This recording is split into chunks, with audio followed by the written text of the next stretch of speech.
안녕하세요. 오늘 발제를 맡은 오수경이라고 합니다. 저는 청울함 ARMC라는 단체에서 일하고 있고요. 청울함 ARMC를 아는 분도 계시고 모르는 분도 계실 텐데 기독시민교양 아카데미라고 생각을 하시면 될 것 같아요. 그래서 뭐 정치사회나 뭐 교양신학 등의 여러 강좌를 기획하고 진행을 하고 있습니다. 거기 대표를 맡고 있고요. 대표가 된 지는 3개월 정도 지났습니다. 새내기 대표인 거죠. 네.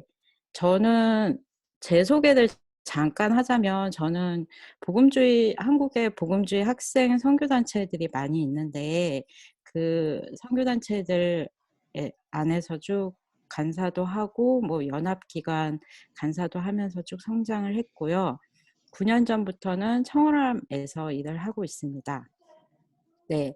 오늘 주제는 제가 제목을 너무 거창하게 잡은 것 같은데 제목이 좀 거창하긴 하지만 지금 반드시 이야기를 하고 넘어가야 되는 두 가지 주제여서 이렇게 제목을 잡아봤고요.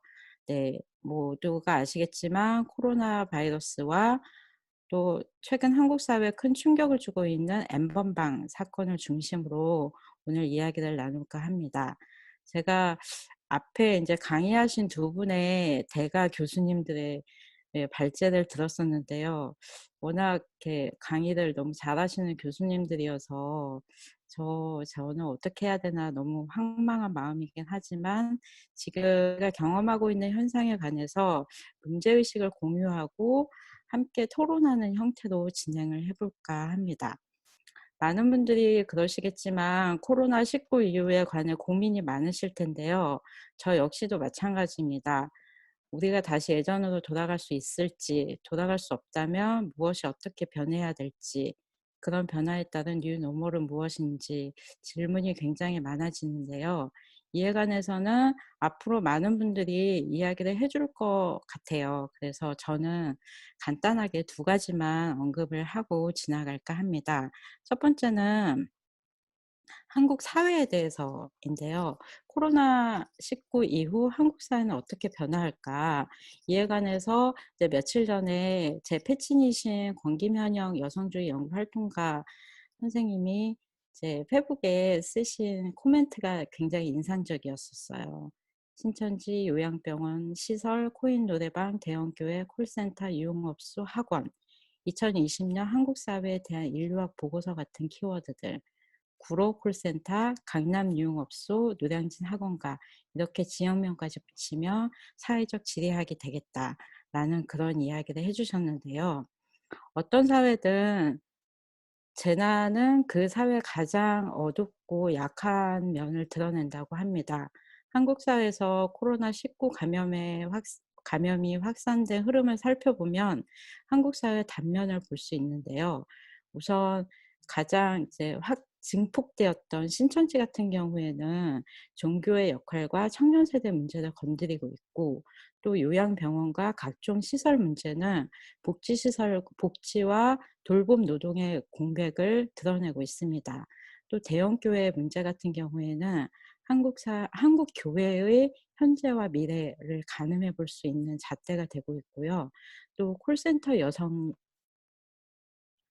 많이 감염이 됐는데 콜센터는 여성과 또 노동의 문제를 보여주고 있습니다. 또 이 콜센터가 있었던 지역이 구로구인데요.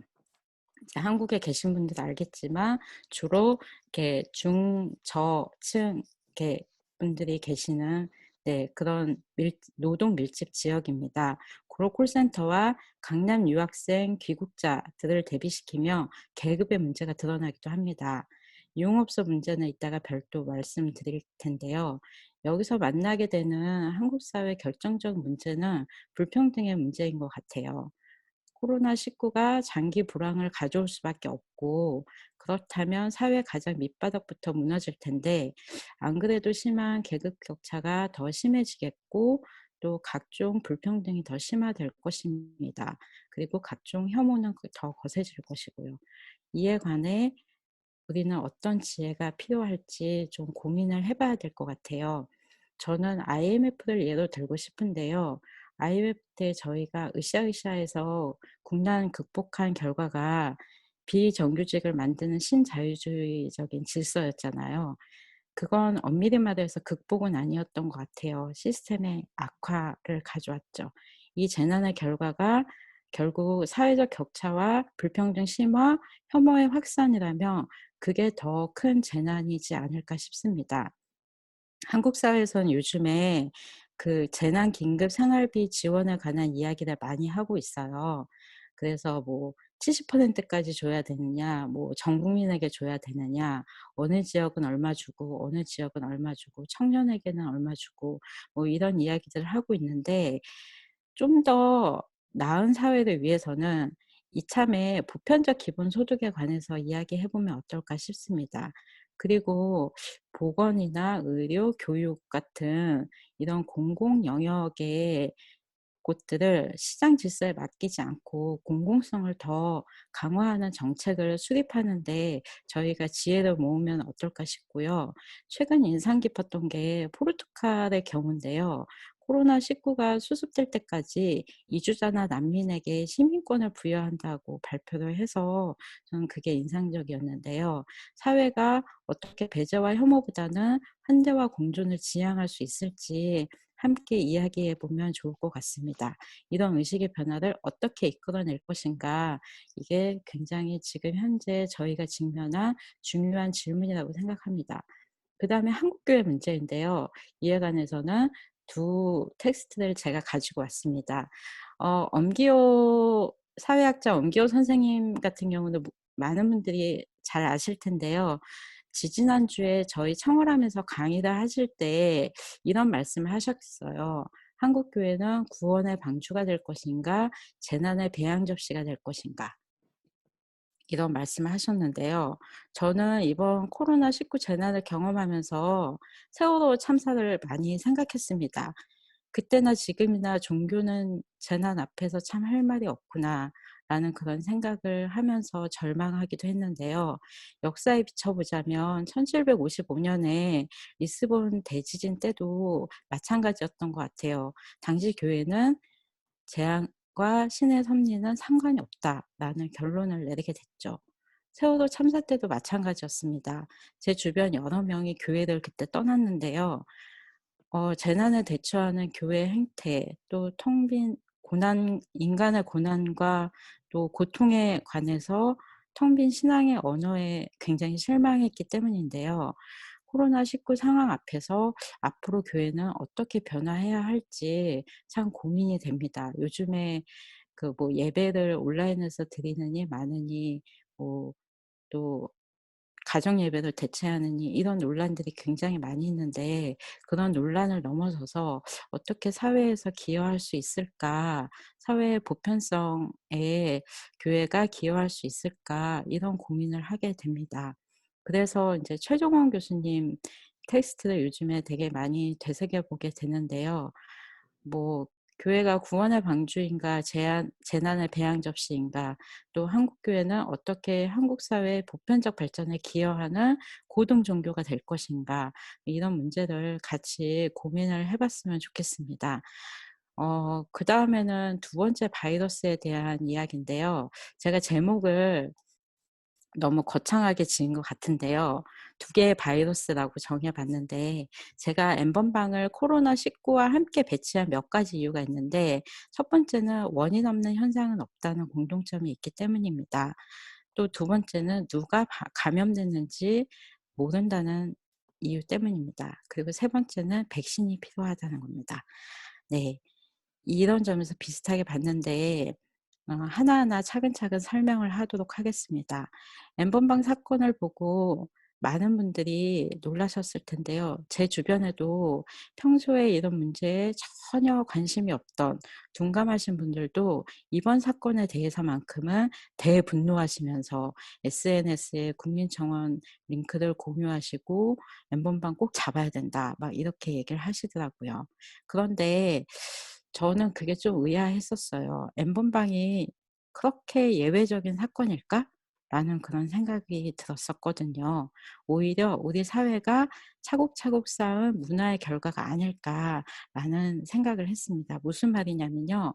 엠번방 이전에도 우수한 엠번방들이 존재했다는 이야기입니다. 시간을 좀 거슬러 올라가 볼까요? 혹시 1997 년에 한국 사회를 충격에 빠뜨렸던 빨간 마우라 사건 기억하시나요? 10 대가 직접 음란 비디오를 만든 사건인데 당시 엄청난 논란이 됐습니다. 14세 여중생과 17세 남고생 두 명이 실제 성관계를 나눈 영상이었는데요. 여중생이 빨간 스카프를 두르고 있어서 빨간 마우라로 불렸었습니다. 이 이름을 들으시면 알겠지만 당시 남학생들이 일방적으로 촬영했음에도 빨간 마우라라는 자극적인 이름으로 불리면서 그 여성의 문제로 환원이 되었었죠. 그리고 또 하나의 문제는 그 당시 비디오가 그 당시에 저는 경험을 못 했었는데 좀 연세 있으신 분들 아시겠지만 청계천에 불법 비디오 시장이 있었대요. 저는 잘 모르겠지만. 네. 그래서 이 빨간 마우라 비디오가 당시 청계천 불법 비디오 시장에 엄청나게 팔렸었다고 합니다. 그리고 그다음 해인 1998 년에는 이른바 엑스양 사건이라고, 예, 아시겠지만 한 여성 배우와 연인의 성관계 동영상이 유출된 사건이 있었습니다. 당시 기사에 따르면, 그러니까 이 사건도 되게 웃기죠. 같이 성관계를 했는데 X양 사건으로 불렸어요. 그리고 그 X양은 눈물의 사죄를 하면서 그 연예계를 은퇴했었죠. 네. 근데 또 여기서의 문제는 이 X양 비디오가 엄청나게 인기를 끌었다는 거예요. 당시 기사에 따르면 음란물 암시장의 유통 초기 100만 원까지 이르던 이 비디오가 단 2달 만에 만 원도 채 안 되는 가격으로 떨어질 만큼 거대한 시장이 형성되었다고 합니다. 정말 놀랍죠. 그리고 몇 년 뒤에 또 다른 엑스양 사건이 터지게 되는데요. 이 동영상은 이 동영상이 터졌을 당시에 막 그 초고속 인터넷망이 막 보급되기 시작한 시점이었었거든요. 이때 이 엑스양 비디오를 보기 위해서 정말 많은 사람들이 초고속 인터넷망을 깔았다고 합니다. 그래서 엄청난 속도로 이 인터넷망이 대중화되는 계기가 되었다고 합니다. 이 동영상을 보려고요. 그다음에 뭐 아시는 분들은 아시겠지만 혹시 야동 순재라고 기억하시나요? 예전에 그 거침없이 하이킥이라는 시트콤이 있었는데요. 이 시트콤에서 이순재 할아버지가 야동을 보다 들킨 에피소드가 있었어요. 그래서 그 이후 붙은 별명인데요.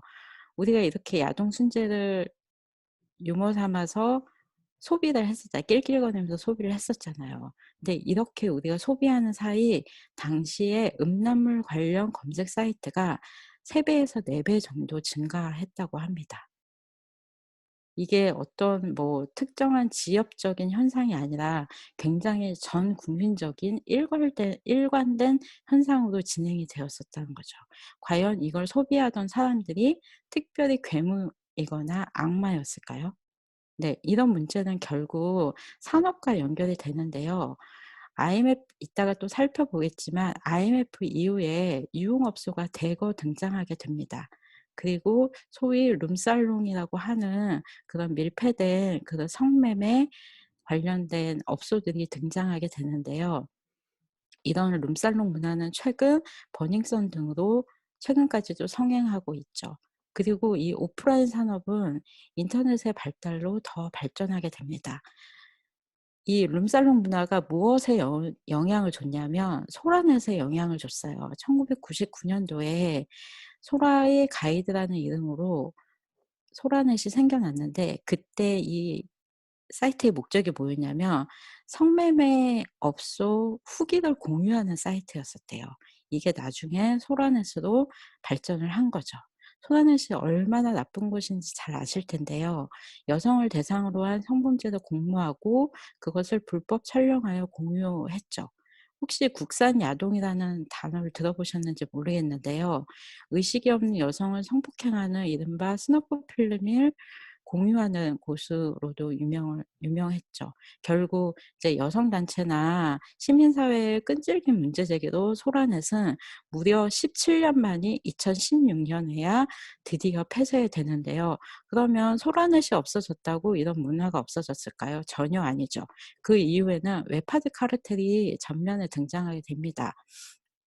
다들 뭐 위디스크나 파일놀이 같은, 특히 외국에 계신 분들은 많이 사용을 해 보셨을 텐데요. 드라마나 영화를 다운받는 사이트죠. 근데 드라마나 영화만 있었던 게 아니라 이 사이트에는 각종 불법 촬영물이나 성범죄 동영상들이 유통되고 있었고, 이 회사는 이런 동영상들을 팔아서 어마어마한 돈을 벌고 있었던 거죠. 대표적인 예로 그 양진호라고 인제 그 직원을 폭행한 갑질 동영상으로 유명한 그 양진호 씨가 어 파일로리하고 위디스크의 소유자이기도 합니다. 이 업계의 큰손으로 불리죠. 그리고 이런 불법 촬영을 삭제하겠다는 그런 업체도 나타났었어요. 그러니까 여성들이 많이 피해를 보니까 여성들이 돈을 내면은 그 영상을 삭제하겠다라는 뭐 이른바 디지털 장의 업체도 이렇게 나타나기 시작했는데요. 산업화되기 시작했는데요. 사실 이 디지털 장의 업체도 이 거대한 카르텔의 한 일부분입니다.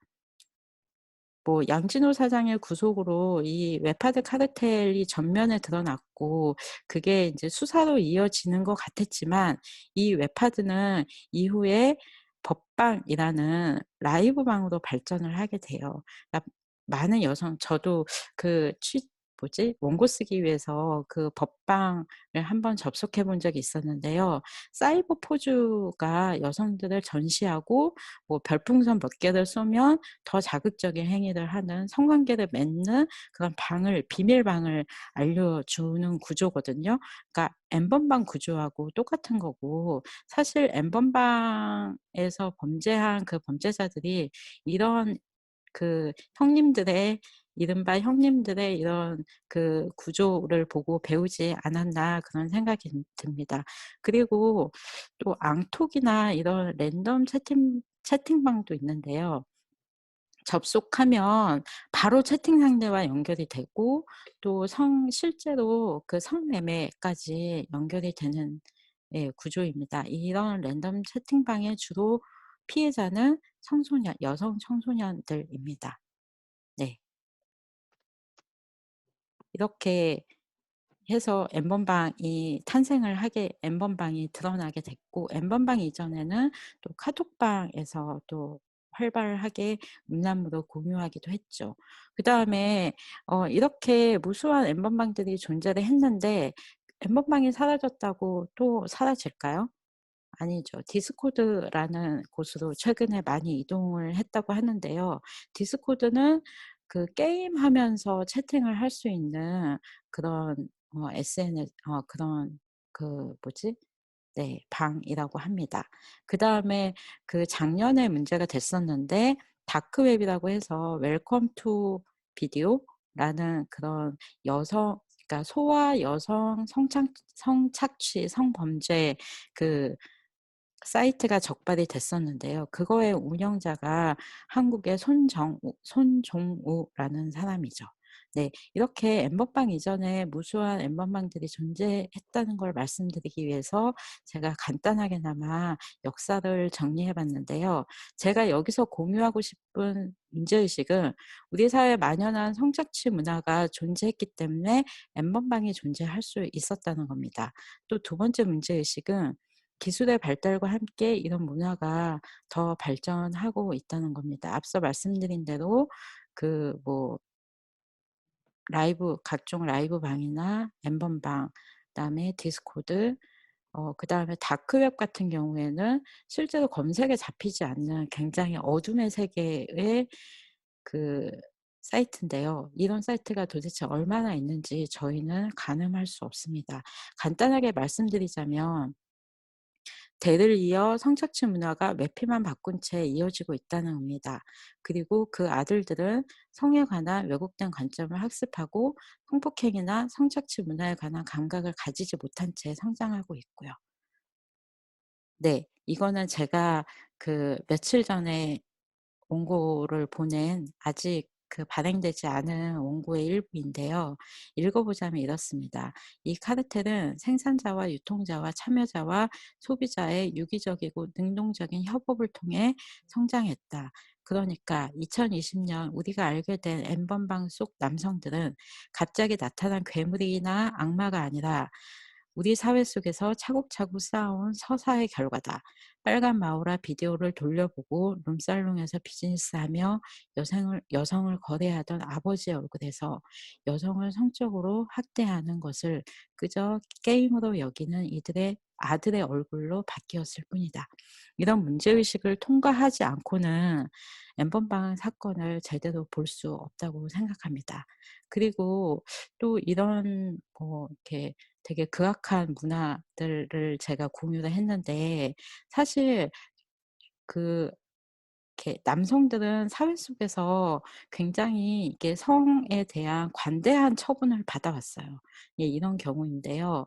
뭐 여자의 치마 들춘 남자애한테 "좋아해서 그랬구나." 해 주고, 여기서 앞에서 자위한 남중생들에게 "한창 그럴 나이다."라고 해 주고, 초등생 성폭행이나 초등생을 성폭행한 남고생들에게 개선의 여지가 있으니 집행유예도 풀어 주고, 동기를 성폭행한 남대생 같은 경우에는 앞날이 창창하니 용서해 주는 문화가 결국 강간 스너프를 찍고 즐기는 수십만을 만들었다는 문제의식을, 네, 공유하고 싶었습니다. 네. 그렇다면 도대체 누가 감염되는 것인가라는 그런 문제의식을 같이 나누고 싶은데요. 이거는 그냥 제가 좀 정리를 해본 건데, 도대체 이 사람들은 누굴까? 뭐 26만 명이다, 뭐 10,000명이다, 뭐 이렇게 이야기들 하는데 도대체 누굴까 저는 너무 궁금했었어요. 근데 어제 뉴스인데요. 최근 경찰이 디지털 성범죄자를 집중해서 221 명을 검거하고 그중 32 명을 구속했다고 어제 뉴스에 나왔는데요. 연령대별로는 20 대가 103 명이고 10 대가 65 명이고 30 대가 43 명이고 40대 이상이 10 명이었다고 합니다. 그러니까 10 대와 20 대가 76%를 차지하고 있고 10 대가 30%를 차지하고 있는데, 놀랍게도 이 중에는 초등생도 있었다고 합니다. 그렇다면 이들은 어떤 사람들일까요? 네. 저는 요 세 가지로 정리를 해 봤어요. 디지털 네이티브, 신자유주의 세대, 구조의 피해자와 인셀, 이렇게 세 가지로 정리를 해 봤는데, 이에 관해서 좀 제가 인상적으로 본 두 개의 글이 있어요. 이게 뭐냐면 첫 번 왼쪽에는 텔레그램 엠번방을 이용했던, 네, 사람의 글인 것 같아요. 너무 억울해서 잠이 안 온대요. 제가 범죄를 저지른 것도 아니고 정당한 성인 콘텐츠를 이용료 내고 시청한다는 게 무슨 잘못이냐라고 이 사람은 되묻는 거였고요. 그다음에 오른쪽에는 그 조주빈과 또 아직 잡히지 않은 갓갓이라는 아이들을 사용하는 엠번방의 창시자로 알려져 있는, 네, 이 사람의 그 채팅 내용인데요. 여기서 보면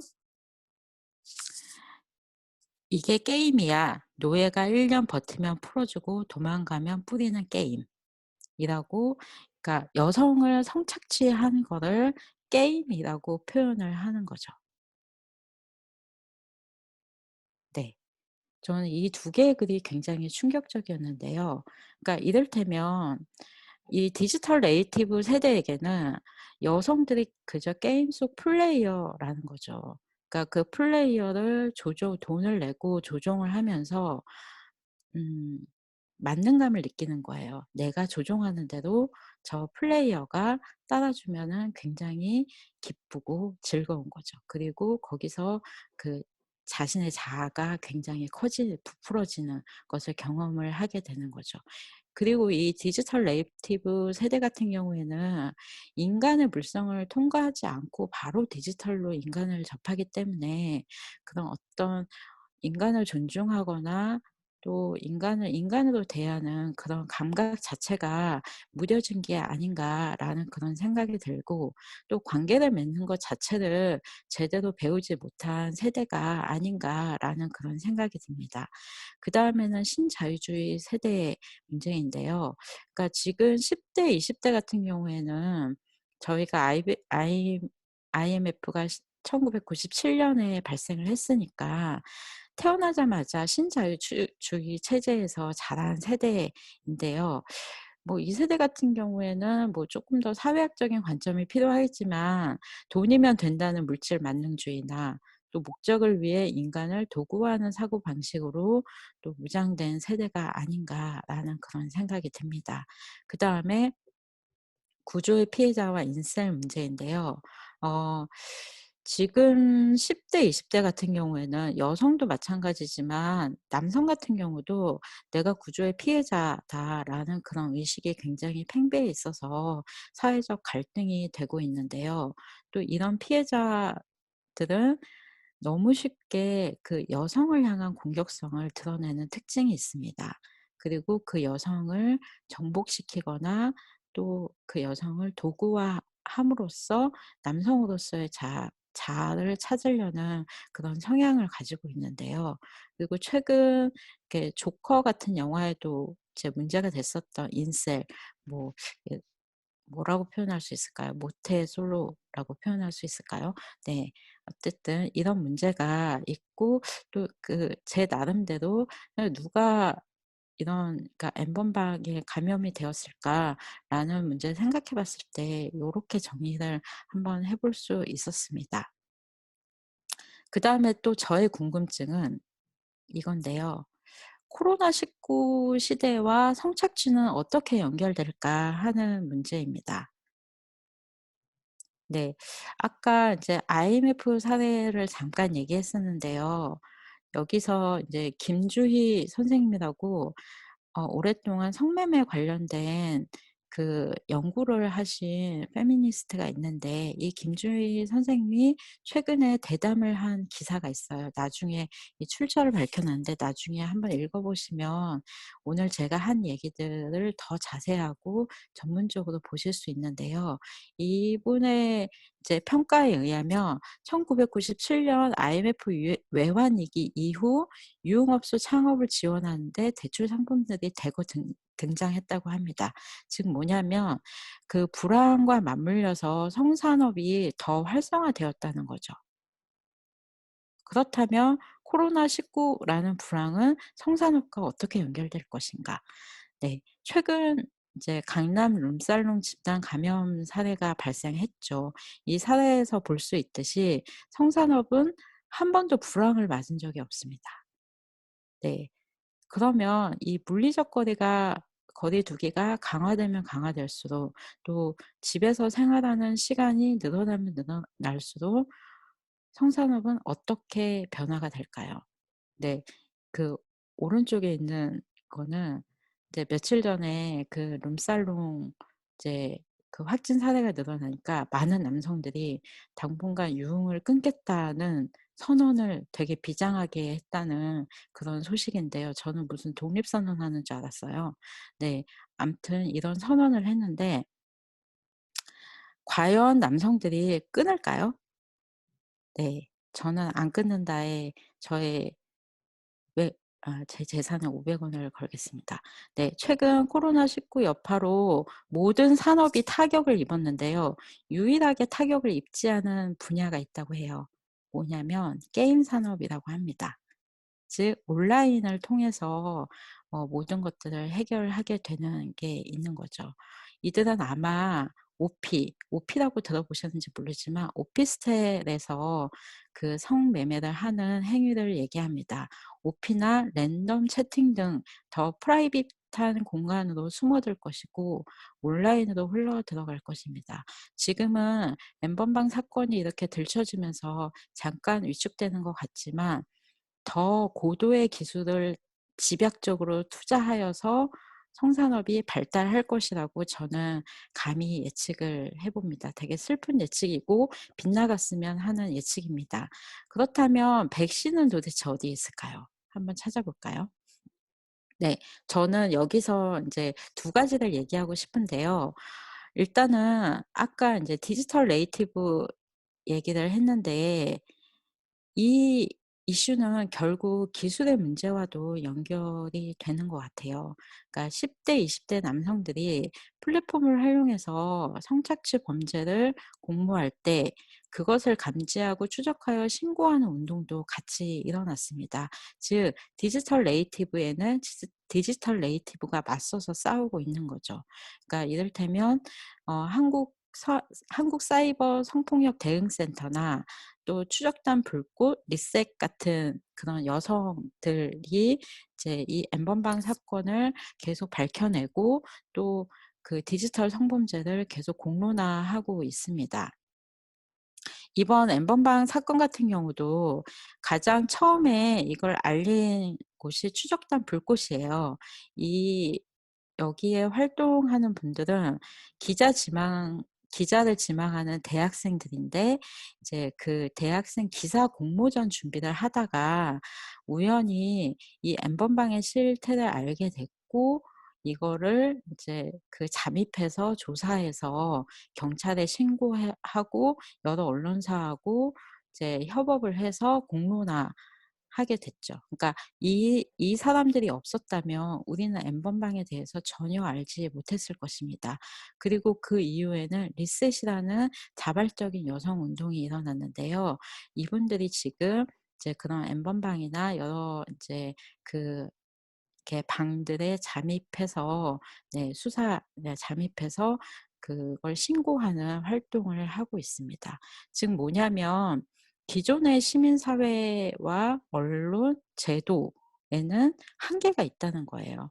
그것들이 감지하지 못할 때 이들이 먼저 나섰다는 점을 저희가 주목을 해야 될 것 같고 그럼 이들에게 모든 걸 맡겨 놓을 거냐. "아 당신네들 너무 잘합니다. 자랑스럽습니다." 칭찬만 하고 맡겨 놓을 거냐라는 그런 문제의식을 공유할 수 있는데요.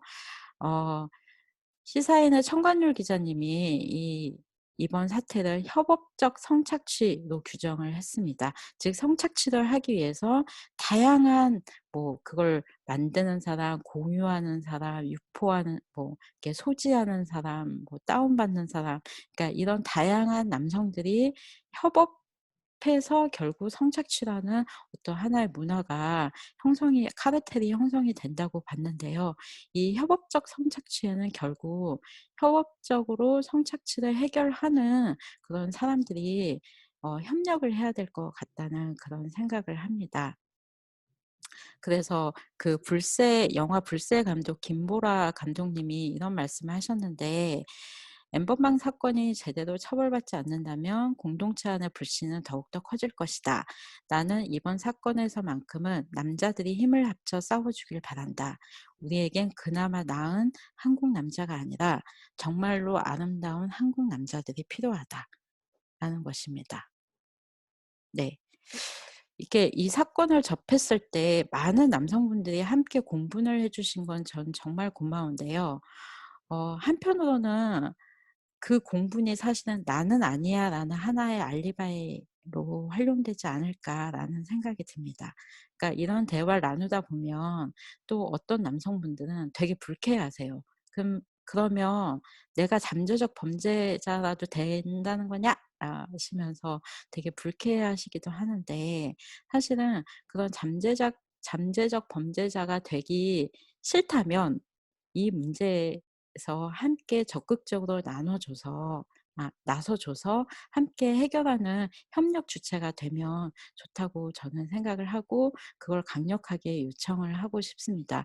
왜냐하면 이거는 단지 몇몇 피해자들만의 문제가 아니라 여성만의 문제가 아니라 사회 전체의 신뢰 문제이기도 하고 어떤 사람은 생존의 문제이기도 하기 때문입니다. 좀 더 심각성을 가지고 봐야 하는 면이 있고요. 또 이 연대에는 결국 페미니즘이 있는 것 같아요. 그러니까 우리 사회가 어떻게 여성도 함께 존중받아야 할 인간이고 함께 살기 위해서 성착취 문화, 불평등한 시스템이 변해야 된다고 말해야 하는지, 페미니즘적인 지식과 운동이 얼마나 중요한지 이 사태를 보면서, 또 그동안 성착취 문제에 계속 문제 제기를 하고 그걸 근절하기 위해서 싸워왔던 여성 운동을 보면서 다시 한번 깨닫게 됩니다. 그다음에 결국에 이 문제는 어 법과 제도의 개선 문제하고도 연결됩니다. 그러니까 이제 이런 문제의식이 있어요. 그러니까 작년에 그 웰컴 투 비디오라는 그 다크웹 운영자가 구속이 작년에 구속이 된 게 아니라 작년에 인제 드러나게 됐는데, 알고 봤더니 이 사람이 이미 잡혀서 한국에서 재판을 받았었더라고요. 근데 너무 어이없게도 어 그거를 사이트를 운영까지 했는데 징역 1년 6 개월을 받았어요. 그리고 4월 달에 풀려나게 됩니다. 근데 한편에서는 외국에서는, 특히 미국에서는 그걸 소지만 해도 징역 8 년을 받고, 또 소지만 해도 징역 5 년을 받았어요. 그러니까 이렇게 양형 기준이 너무 다르고, 한국 같은 경우에는 양형 기준이 너무 낮아서 문제가 발생하게 됩니다. 그래서 결국에는 디지털 시대에 그러니까 이런 이유는 뭐냐면, 한국의 법이 디지털 시대에 맞게 개선이 안 됐기 때문이에요. 그러니까 너무 이 디지털 문제에 관해서 좀 법이 굉장히 허술하고 낡았습니다. 그래서 사실은 엠번방 가해자들이 잡혀도 이걸 처벌할 법이 마땅치가 않아서, 지금 이제 각종 여성단체에서나 시민사회에서는 '법을 개정해야 된다.'라는 그런 문제의식을 공유하고 있습니다. 그러니까 결국 디지털 시대에 맞게 새로운 기준과 교육이 필요하다는 문제를 제기하고 싶은데요. 이에 관해서 인제 이수정 교수님, 범죄심리학자 이수정 교수님이 이런 얘기를 했어요. "이 영상들은 포르노그래피가 아니고 성착취물입니다. 기존의 모든 죄명을 다 모아서 최대한 양형이 나오게 판례를 구축할 필요가 있습니다. 반드시 보기만 해도 이것이 비정상적이라는 걸 누구나 아는 사회가 돼야 됩니다. 그렇기 때문에 소지죄뿐만 아니라 그냥 보기만 해도 처벌할 수 있는 규범이 꼭 필요합니다." 그러니까 앞서 제가 쭉 공유했던 문제의식은, 그러니까 우리나라는 이런 야동을 보는 문화나, 또 남성들이 어떤 또 이런 성적인, 그러니까 호기심을 가지고 행동하는 그런 문화에 너무 관대해요. 그러니까 "호기심에 그랬지." "그 나이 때면 다 그래."라는 그런 말로 넘어가게 되는데, 이것이 범죄라는 사실을 반드시 자각할 필요가 있고, 그거에 맞춰서 새로운 규범이 필요하다는 이야기를 하고 싶고, 또 그에 맞는 교육이 필요하다고 생각을 합니다. 즉 조기 성교육이 필요하다고 생각을 하는데요. 여기에 아들을 키우시는 분이 얼마나 계신지 모르겠지만, 사실 요즘에 이제 제 또래의 아들 키우는 엄마들은 굉장히 고민이 되게 많으세요. 어떻게 이 아들이 성범죄자가 되지 않고 성장할 수 있을까? 네, 고민이 되게 많으신데, 오프라인뿐이 아니라 온라인에서도 무엇을 하지 말아야 할지, 인간을 어떻게 존중해야 될지, 여성은 상품이 아니라는 사실을 계속 가르칠 필요가 있고, 또 특히 성에 관해서 굉장히 보수적인 관점을 가진 교회에서 또 이 문제를 좀 더 심각하게 받아들이고 함께 고민할 필요가 있습니다. 네. 제 문제의식은 여기까지고요. 네. 길고 두서없는 이야기 들어 주셔서 감사합니다.